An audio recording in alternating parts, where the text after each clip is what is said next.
Good day. My name remains Malam Baba Yusuf, and it is with profound respect that I speak to us today.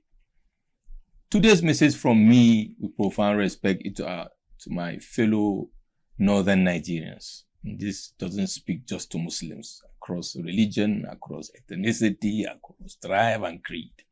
Because indeed we remain one big family. The continuous backsliding into the abyss of backwardness of northern Nigeria, I know is a concern to all of us. But the key issue is understanding and therefore dimensioning the reasons and the way forward. Brothers and sisters, our elders, with profound respect, there is no ticket, Muslim, Muslim-Christian, no political party, APC, NDC, PPP, whatever, that will help our case or our cause, but rather than we ourselves. The northern Nigerian issue, ladies and gentlemen, is a people's issue, is a we issue, it's not a they issue. It's not a government issue, because indeed we have produced the highest number of presidents and heads of state in the history of Nigeria. It is not a they issue, because indeed we have had active participation at federal, state and subnational during political era and during even military interregnum. The issue we have is what I call the erosion of a leadership value chain. For indeed leadership is not what I call the focal point leader in my book. That is the leader at the top, whether it is the president, the governor, as the case may be, but that it is a reflection of an erosion of value of a leadership value chain. Religious leaders, community leaders, traditional rulers, civil servants, PAMSECs, ministers, all of these people constitute what I call the leadership value, down to our homes, the father and the mother that are the headship of the home. Senior brothers, uncles. How are we managing our relationships? How are we managing our lives at that various level and strata of leadership? A typical example is for you to look at a WhatsApp group management. Another example is to go and stand by an intersection and watch a traffic light and how people move. In northern Nigeria, high rate of illiteracy, high rate of multidimensional poverty. You can go on and on. Why? Is it because the other regions don't have these problems? Indeed, they do. But because over time, we refuse to look at our key issues, look ourselves in the mirror and tell ourselves the truth, whether Muslims or Christian, but continue blame trading other reasons owing to the African proverb of saying it is a witch from the village. We have a mindset issue in northern Nigeria, and that is the issue. We have a mindset issue in Nigeria. That is why we blame religion. Christians blame Muslims. Muslims blame Christians. Now it is so bad. There are issues are precipitating, century-long issues. Now issues are precipitating. We are having a dichotomy between a very toxic relationship, a building between Hausa and Fulani. Indeed, the north is more fragmented than southern Nigeria today, and that is the tragedy of our reality.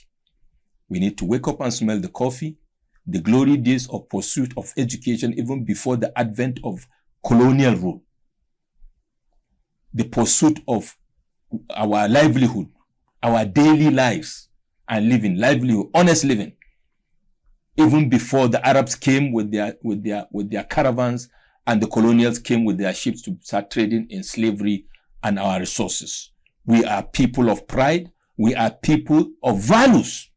Those values have eroded. But indeed, when Islam and Christianity came, it was supposed to set us aright. It was supposed to now refine us and improve us. Where we are today, I ask myself, are we more refined? Or are we backward? The rate at which we are going in the next 10 years, I wonder whether we'll have another Nigeria. bread and butter politics, sycophancy, bootlicking in civil service, and people forgetting that God has inculcated values in them, starting from their homes. Armed robbers, kidnappers, bandits, and all manner of criminals that we see today are the ones we know. There are those that are perpetrating worse evil and are claiming and calling out government and saying the government has failed. I'll bet you give them the opportunity, they will do worse than those leaders they are calling out, because we refuse to look ourselves in the mirror and tell ourselves the truth. The little I will do that is right, that nobody is seeing but Allah subhanahu wa ta'ala, the little that you will do that is right, for Allah subhanahu wa ta'ala is looking at every one of us, is what will progress this country. A lot of Nigerians go to missionary schools without knowing they are going to missionary schools, and they are Muslims. Likewise, a lot of Christians, I remember growing up in Kano, in my classroom, I had people that were from southern Nigeria that were growing up in Kano that happened to end up in classroom with me. And we went through school together. What happened to those values? And now it has precipitated to issue of Hausa Fulani, and even is narrowing down further and further and further. We have had the opportunity to lead this country at the top. In my view, the next 4 years is about resetting the knot. It's about resetting our brains and resetting our thinkings and resetting our mindset. We are blessed people with high level of intellect. We are highly resourceful. We are resilient and determined people if we direct those blessings in the right way. This is a conversation that should be short. I believe there will be another opportunity to expand this conversation, dimension the issues so that we can move forward. Otherwise, we will continue dancing around political parties, dancing around political figures who, no matter their differences, hug each other, do business together, intermarry, and no matter the difference, end up in another political party together. While husband and wife get divorced, while friends become arch enemies, and worse still, we continue to kill ourselves for political leaders that have no, I believe most of them have no qualms with us killing ourselves, because the more we die, the more resources they have to loot and plunder for those that are bad. And therefore, I urge us to have a moment of introspection and circumspection. Enough with the talk, enough with the blame trade. It is time to smell the coffee.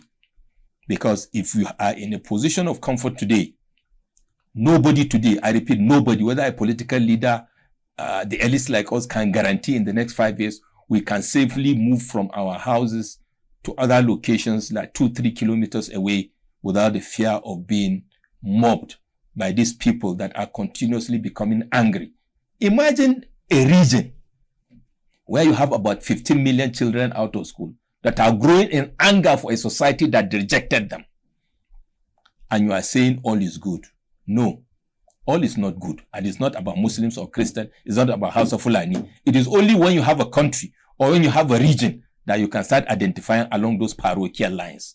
Parochialism can only kill us the more, for indeed Allah subhanahu wa ta'ala, whether you like it or not, whether you are a Muslim or Christian, decided and created Nigeria as a multi-ethnic and diverse society. And indeed, that is how he has created the entire world. And when he did that, he didn't ask for anybody's advice. The earlier we start recognizing our peculiar situation, which is supposed to be a blessing to us, the better for us. Thank you for listening with profound respect, and have a blessed day.